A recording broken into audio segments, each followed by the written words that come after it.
Welcome back to another episode of Fit Me Daily. My name is Lauren Toper-Reichert. I'm your host. Thanks for listening. Before we get into this week's episode, I just wanted to give you your friendly reminder that I am not a doctor or medical professional. If you have questions about anything you hear in today's episode or your own health, please see your doctor.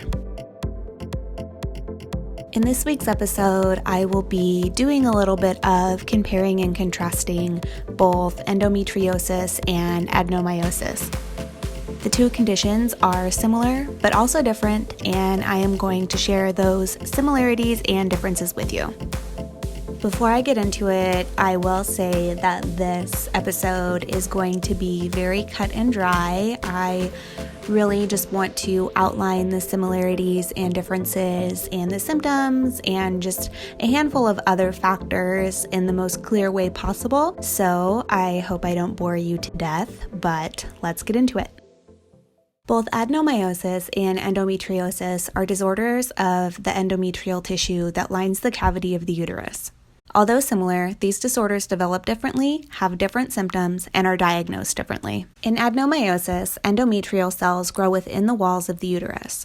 In endometriosis, endometrial cells establish themselves outside of the uterus. These tissues are commonly found on the supporting ligaments of the uterus, the ovaries, and in the cavities of the pelvis. Although rare, endometriosis can spread beyond the pelvic organs, and adenomyosis does not. I was diagnosed with adenomyosis in 2018, but before that, I had never heard of it, but I was kind of familiar with endo. Some of the symptoms are similar, such as painful periods, pain during sex, and pelvic pain, but there are some differences too. Here is a quick rundown on some of the most commonly cited adenomyosis symptoms. These symptoms include abnormal bleeding or prolonged periods, very painful periods, pain during sex, bleeding between periods, worsening uterine cramps, general pain in the pelvic area, a feeling of pressure on the bladder and rectum, infertility, and an enlarged uterus. Endometriosis symptoms include painful urination and painful bowel movements, pain with periods, pain during sex, excessive bleeding or bleeding between periods, infertility, nausea, fatigue, constipation, and diarrhea, especially during your period. I know that I get a number of these symptoms, but in some cases, women do not present symptoms at all. Women can have one or both of these disorders.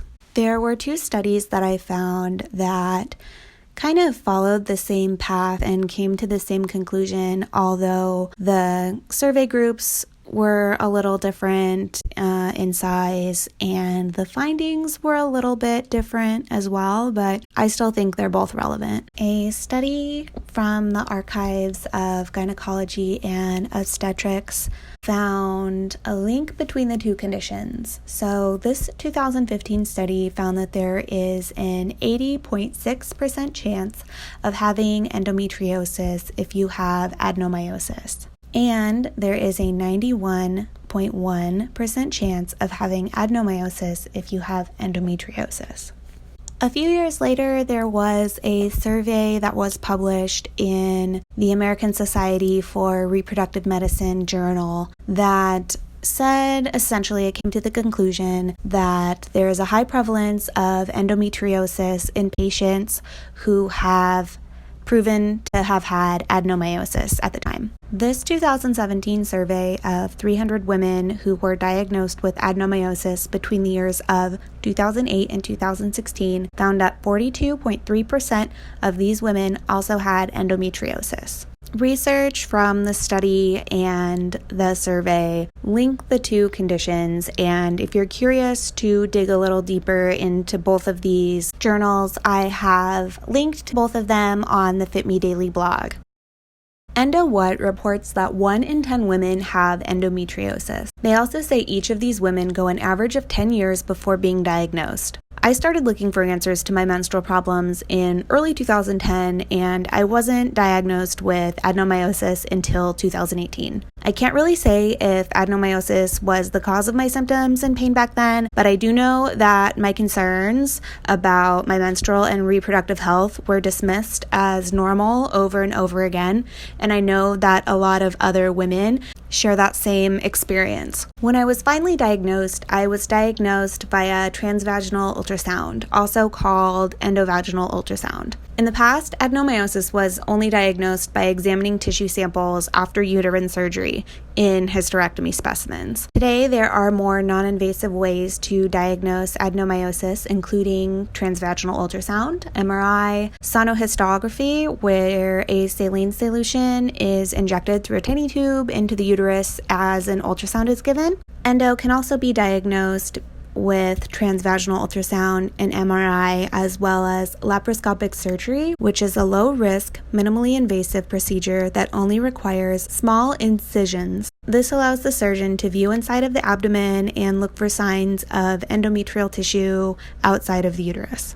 While diagnosis methods have advanced, treatment options for both conditions are limited. Current treatments for adenomyosis and endometriosis include GnRH hormone therapies for pain suppression and regressing endometrial tissues. This method has been used for more than 20 years to treat endometriosis and is administered via injections or nasal spray. Hormone-releasing IUD to treat heavy menstrual bleeding. Oral birth control pills. The excision of adenomyosis with uterus sparring. Hysteroscopic endometrial ablation. Hysterectomy with removal of the uterus for adenomyosis, hysterectomy with removal of the ovaries for endometriosis, and laparoscopic surgery for endometriosis. It's kind of ridiculous, but I've seen ibuprofen and things like Tylenol and Aleve be recommended for treatment, and that to me kind of falls under the more like managing and coping category. So I also wanted to talk about some coping techniques. Experts from the Mayo Clinic recommend a number of different coping techniques for women who live with endo. Some of these have worked for me, and I wanted to share them, and the first one includes heat therapies. I'm going to read just a little segment from their article that they wrote on coping with endo. Heat therapy is also effective against endometriosis pain. Heat boosts blood flow and helps muscles relax, which reduces pain. Heat therapy is a safe, complementary therapy to use in addition to your medications to cope with endometriosis pain. These same Mayo Clinic experts promote stress management, including some lifestyle changes that can lessen stress, improve mental health, and manage pain. They go on to say, treat your body well, get regular sleep, eat a nutritious diet, and exercise regularly. Both fat loss and exercise also reduce estrogen levels in the body, which can improve your endometriosis symptoms. Be positive. Think encouraging thoughts and speak kindly to yourself. And lastly, seek support. Connect with a therapist, counselor, or support group if you feel like you're struggling. You don't need to deal with your pain alone. Nutritional therapist Katie Edmonds of Heal Endo echoes these same things too. In her approach, she promotes healing the gut, eating a nutrient-dense diet, reducing stress, and becoming more active overall. Endo and adenomyosis can steal your energy, your happiness, and your day. Everyone's path to healing will be unique. The reason why I'm sharing all of this is to foster a conversation about women's health issues that aren't typically discussed and to bring new ideas and insight to women who are searching for ways to heal. In 2018, I had never heard of adenomyosis. Doctors would ask me for a brief medical history rundown, and I wasn't even able to pronounce the word or spell it correctly. Since being diagnosed, I've taken accountability for my health, full picture, and set to find out more about the community, the research, and those who are living with this condition day to day, just like me. The Fit Me Daily podcast is written, produced, and hosted by me, Lauren Topper-Reichert, in Phoenix, Arizona. This podcast is available on Spotify, iTunes, and YouTube. Please remember to follow, rate and review, leave a comment, and share. I will be back next week with another episode.